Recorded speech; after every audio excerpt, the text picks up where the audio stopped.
Well, build my gallows and build them high. Makes a long time climbing before I die. I want the chance that's bit in his eye. Well, they gave me bars, but I can see between to a dusty yard and a long gone green.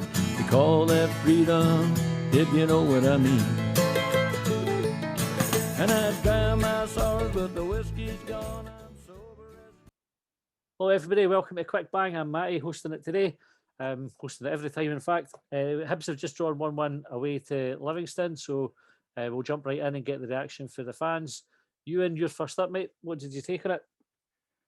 I'm probably in the minority. I didn't think it was that bad today. The first half was sort of everything you expect when you play Livingston. Both teams scored for pretty shocking defending for the other team, and then off the top of my head, I can only really think of one chance that Sybil had for them, and Joe Newell had a fairly similar chance, continuing the trend of me backing someone to score and them chucking it. I'm just going to stop doing that now. And then the second half, I thought we were actually pretty good. It got to that point, was it like 55th minute, and I was sitting, I said to like my family when I was watching, I was like, we need to make a change. And then without making a change, the performance just went from 0 to 100 really quickly. And obviously it was weird because then at that point I was like, all right, we didn't need to change anything, but to not make any subs, like, it's just I don't know, it's a bit strange, but I thought we were all right, and you take the point. It's a weird thing, though, making any subs at all. You didn't really see that these days. Who would you have brought on if you were going to make a change? So I had said at the time when I said it, I was like, I'd maybe sacrifice Gogic and get Scott Allen on, maybe just to try and win the game, more than, no because Gogic was bad by any means, just to sort of, because I thought Newell and Irvin did, especially Irvin, weren't they maybe getting us forward as much towards the end of the game, so maybe one of them could have just sat a bit deeper and got Scott Allen on. But that's the thing, like, we were in control of the second half, so it wasn't like there was any maybe glaring subs to make, but maybe Scott Allen on for one of the three central midfielders would have probably been the one that I made. That's the thing, like, I'm not sitting here like, why the hell did we not make any changes? But it's just a bit strange. But just before we move on to Jimmy, well done in the podcast down the slope last week. Excellent episode. I really enjoyed it. I enjoy it every week, fair enough, but that was a particularly good one. Jimmy, what was your take on the game? Well, probably my wee Doug's got to bark now. So I thought the first half again we just didn't seem to come out the traps, Matty. You know, we bad mistake with Porteous. And a good save with Martial. That was basically their two shots on target, basically. Second half, I thought we missed a hell of a glaring chances. You know, Doige won with along the line.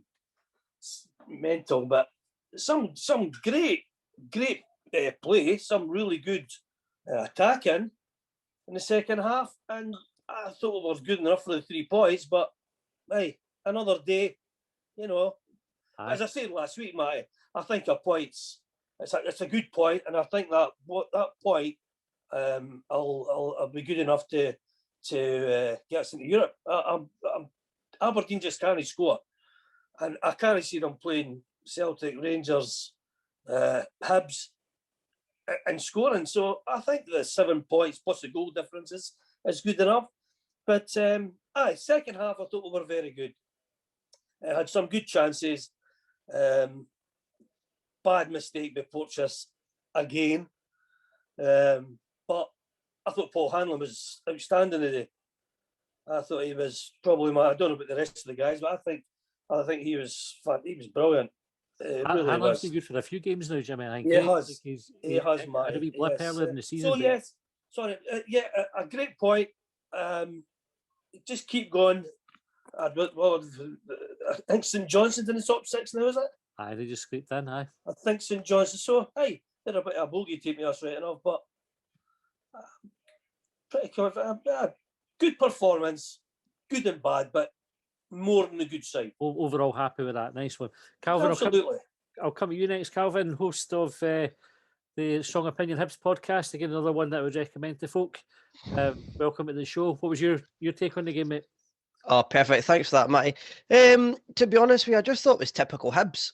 I really did. I thought it was just typical Hibs. It almost seems like we need to go a goal down before we realise we're actually playing. And I thought that first half was pretty slow. And overall, I would say I thought Hibs were unlucky to come away with a draw. I think we probably deserved it. I felt second half they looked a lot hungrier. And as the boys have said before, there's up-teen chances that they missed. But I think I'm going to try and look at the positive side of the match and pull out the positives, because I think it's quite easy as a Hibs fan to get negative. Mm-hmm. But I think one of the positives is Doidge getting back on the score sheet. I've been saying on our podcast that I think he just needs one before he maybe goes on a run again, just to get his confidence back up. So I think that was a good positive, especially going into the split. Like, he's managed to get that before we go into the split, because I think we're going to find out quite a lot about ourselves in the next 5 games. Really, I think we'll really start to see what the squad's made of. And I would just agree with the guys. I do think it was a wee bit strange that Ross never made any subs. The likes when you've got Cadden on the bench, even McGuinness as well. Like, I don't know if he's still nursing an injury or something, but I don't understand why he's never really, if we've brought him in and he's ex-Hibernian captain and stuff, why he's never really had a sniff. Where would you see McGuinness fitting into that team? To be honest with you, I'm not entirely sure, but I just feel like if somebody's worth making an impact sub, he's one of the names down there. It doesn't seem like he's going to give Scott Allen a game for some reason. I don't know if Scott's, back to full health, but I do think Scott's one of the people that can unlock defences, and I think him and Nisbet would link up really nice. And I don't think we've really got to see that come to full fruition yet.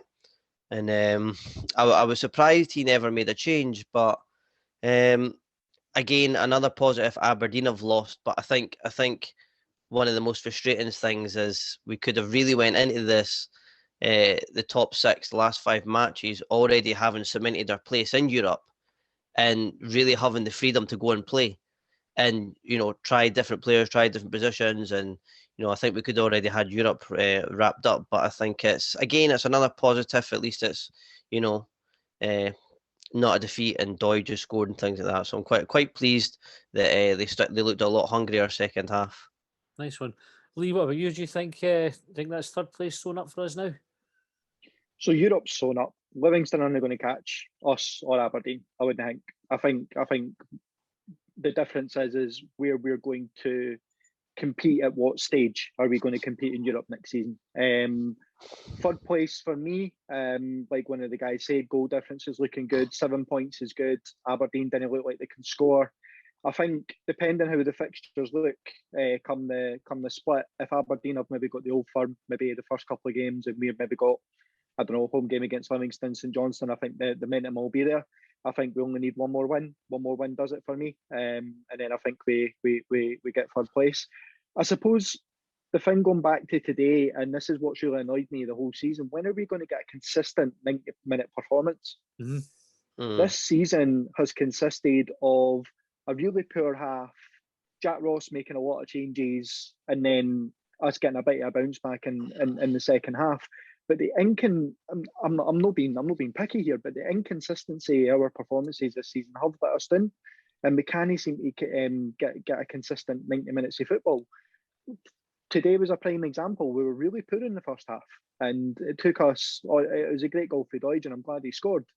But the second half we played better. I thought we had a few chances. How Martin Boyle didn't score is beyond belief. But at the end of the day, it is what it is. It's a draw away for him. It's 7 points, as I say, clear Aberdeen. But I just love to see him making a consistent performance for 90 minutes. What do you think's And behind hopefully it, we'll Lee? get that. Mm. Do you know what?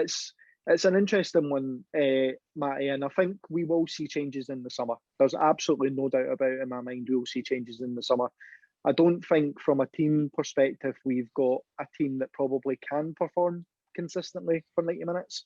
And the chopping and changing, especially when players can't commit to a consistent 90-minute performance, that's the reason Jack Ross is making so many changes. But I think he needs to know what his correct first 11 is, first and foremost. And again, it was quite baffling. The likes of Scott Allen kind of get a chance where it's maybe 1-1 with 20 minutes to go just to get a little bit of a spark.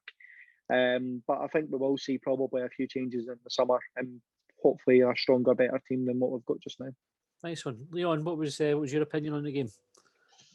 I mean, so I was agree with Lee about the inconsistencies. First half we rode our luck a wee bit at times, but felt second half we totally controlled the game. Had some real clear-cut chances. On another day we would have won that 3-1, 4-1, I think. And which is easy to say. Again, we're missing chances. Easy for me to say that, but I thought the sub thing was a bit weird, but I felt when I watched the game, I tweeted about, said I maybe tried to broke Cadden on and either took Boyle off or Doidge, maybe put Kai and Boyle up front. But I think watching it, I was still like, I don't know where I would have made the changes. Yeah. I know that folk were saying about Scott Allen and that, but I felt the flow of the team was going that well that you were like, you could interrupt that. And I felt that the way Ross was watching it, I was like, he thinks we're going to push on and get this winner. And if he puts a sub on, it's not going to happen. Now, I came with like 10 minutes to go and 5 minutes to go. He could have done it as well. But if you do that, that can actually have the adverse effect. You're bringing someone on that's not up to speed. So it was one of them, but I'm not delighted with the point. Take the point. Delighted the position we find ourselves in the league.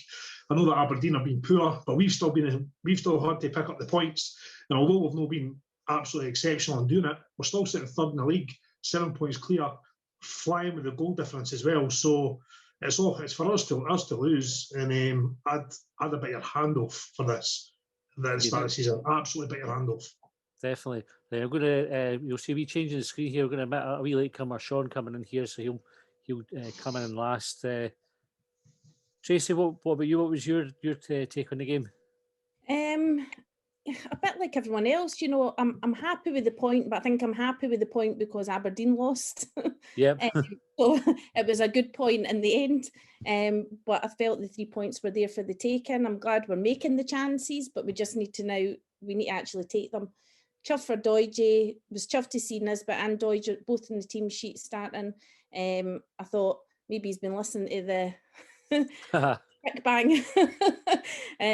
But no, I was happy to see them on. Obviously can only do Doidge's confidence. I feel he does a lot in the games. I feel he works hard, so to get that reward today, I was really chuffed for him. Again, people saying about Hanlon, thought he had a good game. I thought Josh Doig was really good today as well. Second half, obviously, we were so much brighter. But it's just a shame that we didn't come away with the 3 points, which I felt we could have got and we would have deserved them. It was great to see, you mentioned Doig there, great to see him chasing the ball for the equaliser. A lot of players would have given up on that one. But they kind of have that tenacity to go after it. Tracy, one of the things that folk have labelled about the Hibs team this season is that we've been boring. Do you think, we mentioned, somebody said typical Hibs for this one. Would you have said today was a boring game, or did you enjoy it? I don't think when we play Livingston, I don't think we've had a lot of exciting games against Livingston. No. Certainly not at Livingston as well, but yeah, we've probably not been at our best throughout a lot of games, and we've probably come away from games, winning games where we've probably not had our best performance. I mean, for me, the game was really glitchy on my TV today, so that kind of took away from it anyway. But it wasn't. Was it jumping back a couple of seconds every time? Was it doing that? Yeah, it was. It was bad today. Ideal for gambling. The words. But yeah, no. But some of the games we haven't. You're not going to get an exciting Hibs every game. I think it's probably been a very different season as well. Obviously with COVID, and hopefully next season, we're in Europe. We've got exciting. We'll have exciting games coming up. We'll freshen up the team in that as well. And I think we'll probably see a different Hibs next season. Some games, felt we've been quite lethargic in games.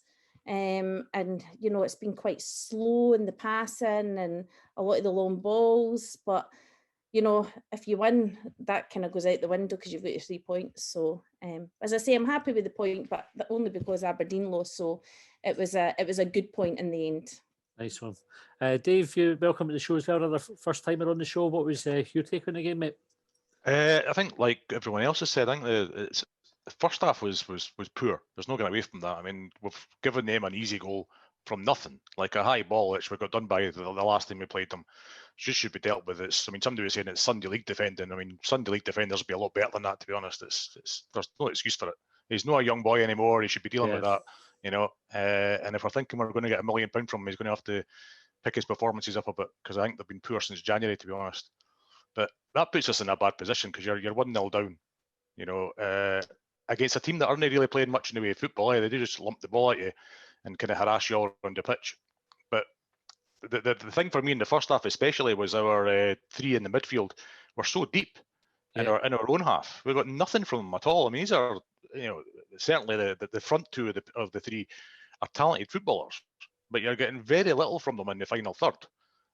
Thankfully, that changed in the second half, and you saw a much better performance in the second half where you're getting them, you know, in that final third and actually creating chances and exploiting space and all the rest of it.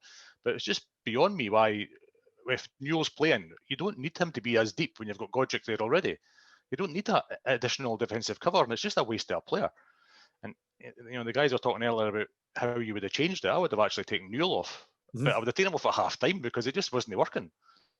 You know, maybe the way he changed that was just to say, you know, get yourself further up the pitch and start exploiting the space. But to have that three-man midfield and not exploit the amount of space that's in there, it was worrying for the certainly for the first half and for a lot of the second half. I mean, I know we made a few more chances in the second half, but it wasn't great. It wasn't a game that was holding my attention, put it that way, which has been the same for quite a lot of recent games for Hibs, to be honest. It's kind of like we're just struggling away for point after point after point. There's nothing that kind of blows you off your feet at the moment. And, you know, luckily, Aberdeen have been utterly horrendous the last 4 or 5 months, and that's going to, I think, allow us to cement third place. But we're not going to get there easy by the way we're playing just now. I think I would like to see some changes in the way we're set up. I think we're a bit too obvious sometimes. What would you like to change? Well, for me, that the 3-5-2 is actually what I would have went for. Right? But I wouldn't be having the guys playing so far back as wing backs, push them further up.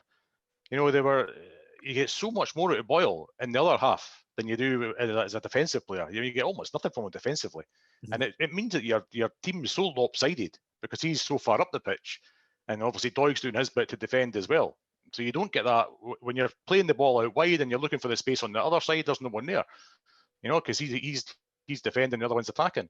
So I would have had them both further up the pitch from the start. The chat about Alan getting on, I think Alan's obviously just no right yet, otherwise you would have seen some game time by now. But again, that doesn't make much sense to have him on the bench. If he's not 100% ready to play a game, he shouldn't really be on the bench.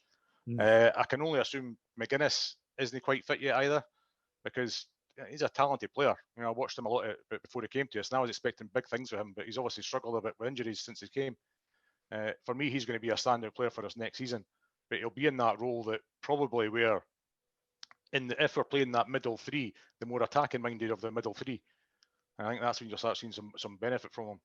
Cadden getting dropped today was an odd one as well. I think Cadden's been outstanding since his game. I was really surprised that he was dropped out just to fit that system, and I think it's a strange one. Well, we talked about that last week. I remember asking you and about it. You know, like who would you change? And I think when you've got Cadden and Boyle that can both play, it almost makes sense to play one or the other rather than try to get the both of them in. We have a bit more balance to it. But it was interesting to see Cadden dropped in. I don't know what difference it would have made if he had played, because I think he would have done much the same job that Boyle did, minus the pace or the threat of the pace. At least, Jamie, I'll come to you next. Mate, what was your take on the game? I kind of agree with Tracy there that, you know, it was a good point to get because Aberdeen lost, but had Aberdeen won today, I think this would be a completely different conversation. In regards to them, to be honest with you, I think third is cemented now. I just kind of see how they're going to pick up points. I know we're good enough to pick up at least a win, and I think that'll secure us. But not a particularly brilliant performance. Certainly no worth the 20 quid I paid Livingston for it. And the good points was I thought actually Gogic done his job very well today. He was probably my man of the match, to be honest with you. And I also thought that Kevin Nisbet, when he actually got the ball, he looked dangerous. His touch was good. His movement was better. Doidge got the goal. Everybody knows my feelings on Doidge. I didn't think he put a foot wrong, but I don't know where I stand with that kind of thing. But second half performance, absolutely, I could see why no changes were being made, because he did think we were going to get the second goal. I thought we were going to get the second goal. We were all over them for a good, strong period. That point where Boyle almost scored, I actually thought it was in. But obviously it wasn't to be. But I thought it was going to come at some point. We didn't look like conceding in the second half at all, and it's one of the games. It's just one of them. But how bad is Craig Sibbald's hair? Awful, absolutely awful. Glad somebody called it out. Finally. It drives me nuts. Every time I see him, it drives me nuts. He always has a good game against us as well. Like he always scores. Always. I hate players like that. They just seem to have us as their the most opposite, a bogey team, a lucky team. By the way, just to finish that, Jackson Longridge was lucky to stay on the park as well. Again, he took a shiner, but he had a couple of bad challenges. He was lucky to stay on the park for them. Aye, I got annoyed at who was the boy that used to play for Hearts that played for them? Jason Holt. He had a wee dive in the first half up against McGinn, and then had a go at Doig for it. So obviously Doig went down in the box when he wasn't really touched. But I was like, you can't do it yourself and then have a go at somebody else for doing it, you prick.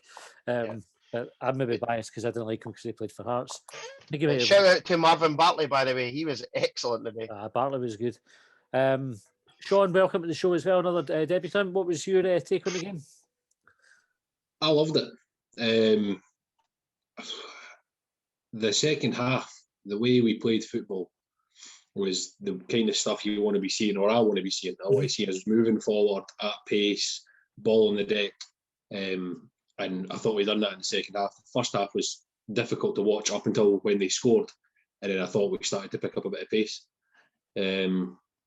which was enjoyable. But yeah, I thought Livy are a good side. I think they get a lot of flack for playing bad football, but I've seen it a few times again today. They play good football at times as well, passing on the deck and moving around players. And the boy Sibbald was different class today. I think we were lucky not to be 2 or 3 down by the time we were 1-0 down, if that makes sense. So to come back the way we did, I was over the moon with that. And then to finish as strong as we did, I thought the goal was coming. I really did. Right up to the very end, I was just sitting on the edge of my seat, just waiting. I was just like, it's coming. And never did. But on another day, Doidge slides in and it comes off of him and it goes in. We get just a wee break of the ball. Nisbet catches it just a little bit flusher on his volley. That hits the back of the net. It was much better from Hibs than it has been in the last few weeks, I thought, anyway. And plenty encouragement for you there for the remaining 5 games of the season. I think so. I thought if we can put in that kind of passionate performance like we did against Ross County, the way that the boys played, if we can put that in every week going forward, I don't think we're going to have any hassles finishing third. I really don't. I thought it was quite exciting towards the end there. Excellent. We've got a couple of hands up. Leon, I'll come to you, and then I'll come to you after that. Leon, what's your point, mate? Just talking about moving forward with the season as well, that's 2 games in a row that we've went down and actually went behind and battled back, whereas we hadn't done that at all for the whole season. So for the fact that we've done it twice in a row, although we never won the game today, that's given me a bit of positivity towards going forward. And I think players like Nisbet now coming back in, getting out the Scotland squad, he's got something to really, really push for now. And I think that's going to be a big thing for us moving forward for the rest of the season. Aye, definitely. Ewan?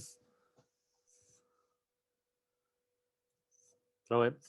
It was just to go back to what I think was it Lee and Leon, maybe Dave, talking about our consistency and stuff throughout the season and games and that, and it made me think, like, on the 27th of January when we got beat by Rangers, we were 3 points behind Aberdeen, and Aberdeen had a game in hand.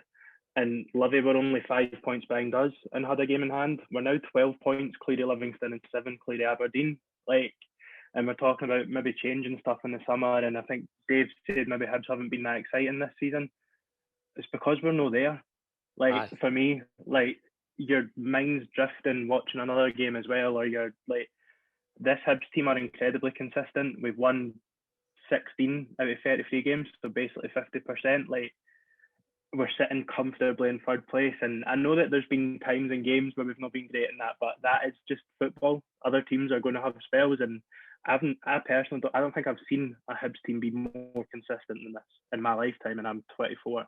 Even the championship season, we were when we won the league, we were dropping points left, right, and centre. And I think since the end of January, when there was a lot of question marks about the team cut, and I had them as well, we've been incredibly consistent. And I don't think if anyone said coming out of January that would be 7 points clear of Aberdeen, and I know people are saying oh, it's because Aberdeen have been poor, or if we'd won this game or we've done that game, but there's been a 10-point turn and having played a game less than them. I think it says a lot. It's a big thing. Lee, you've got your hand up. I'll come to you in just a second. One of the things that you said there about us not being there is absolutely massive. Can't remember whether it was on the podcast or whether it was on Hibs.net. We've been talking about it, but see a game like today, the amount of times you would have been off your seat. Do you know, the chances that getting flashed across the box, or when the ball's going wide to Boyle, and it's a total different experience watching it than if you're sat on your couch, because you the best one in the world, nobody's standing up off their couch. Generally, I think when we're attacking or in that, you might get up if we score, but even then, it's a bit of a push. But it totally changes how you see the game, and it's definitely less exciting watching for your house than it has been at the match. Lee, you had your hand up. I'll come to you now, mate. I don't think we have been consistent, and the reason I say that is because, all right, we have game points, obviously, but Aberdeen have been shite. Aberdeen have been absolutely terrible, right? And a good Aberdeen side would have capitalised on some of the performance that we've made, right? When we talk about consistency, see if we were consistent for 2 halves throughout the majority of the games we had this season, if we were playing the way we would be up with Celtic. There's absolutely no doubt about that whatsoever in my mind, is that if we played consistently across the whole 90 minutes, I'm not just talking about just one half, I'm talking about consistency for 2 halves of football, we would be up towards where Celtic are at the moment. And I don't think anybody would dispute that. So you're talking consistency within games rather than necessarily consistency of results. Right, I'm going to come to Jamie, and then Sean, you've got your hand up, and then we'll look to wrap up. So Jamie, what's your point? My point is basically just but I think we have been consistent. So if you're looking at how to say that we would have been able to catch Celtic, I mean, it's obviously a train of thought, but I think that for a team, you're saying, we didn't play for 90 minutes. Show me a team that does. You can't play consistently every game for 90 minutes. It's impossible. If that was the case, then you'd be winning things all the time. I think we're building a really good squad. We've got a really good squad of players. There'll be small tweaks in the summer, I think. I didn't think it'll be major changes, 1 or 2 here or there. But the fact, I mean, I'm really bad for this as being pessimistic, but for finishing third or this close to finishing third, I didn't think I've never seen the sport that down about where we are. You can say, oh, we're not playing the fast, free-flowing football. When was the last time we've done that? Mowbray, I think, would be the last time we've done that. Second half of the day. Second half of the day. You came. I mean, it's not going to be a constant thing. It's just, when is the split, by the way? When does it get announced? That's it. I know, but when is the games announced? They can. I'll take it style and pick the boys at the. Will we have 3 home games or 2? They can. It depends how the computer brings it. I think is guaranteed. We're due 3, and it can work out that way with the teams that are there. But obviously, there always ends up being someone that ends up with 20 away games and 18 home games, and vice versa. Right. But we're due 3. Okay, right, Sean, thanks for that. You and Sean, I'll come to you. You've got the final. Oh no, Jimmy's got his hand up as well. So Sean, and then I'll come up to Jimmy, and then we'll wrap up. No, it was back to Lee's point again. It's going to sound like bullying now after somebody's just disagreed, but I was going to disagree. So Aberdeen haven't been at their best in the last few games, and people have talked about the league and Aberdeen and Celtic being crap this season. I disagree. I think the rest of the league is better, and that is a result of the teams further up the table having less monopoly on the league. Mm-hmm. I feel like the teams lower down, when you look at how many points were between them sort of 2 or 3 weeks ago, there really wasn't much down there. Everybody's taking points off everybody everywhere you go.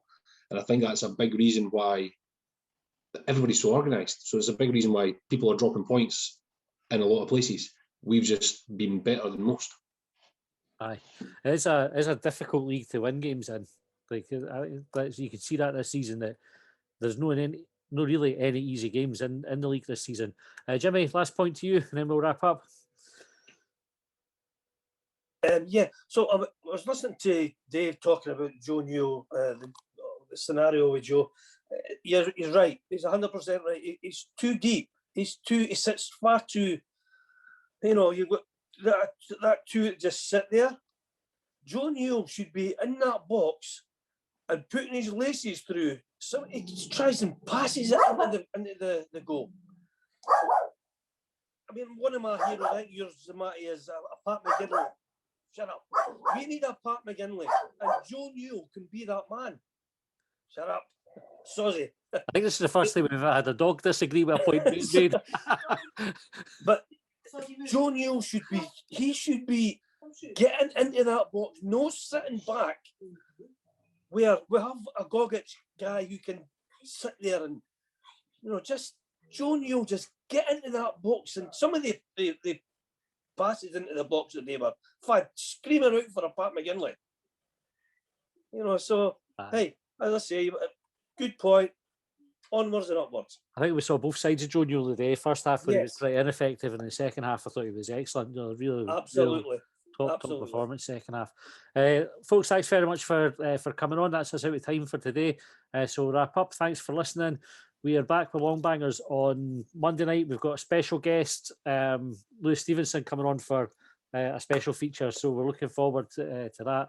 And then we'll have Short Bangers on Thursday. Worth going back to listening to the last couple of Short Bangers. Even if I say so myself, they were a decent laugh. Thanks for tuning in. We'll catch you next time.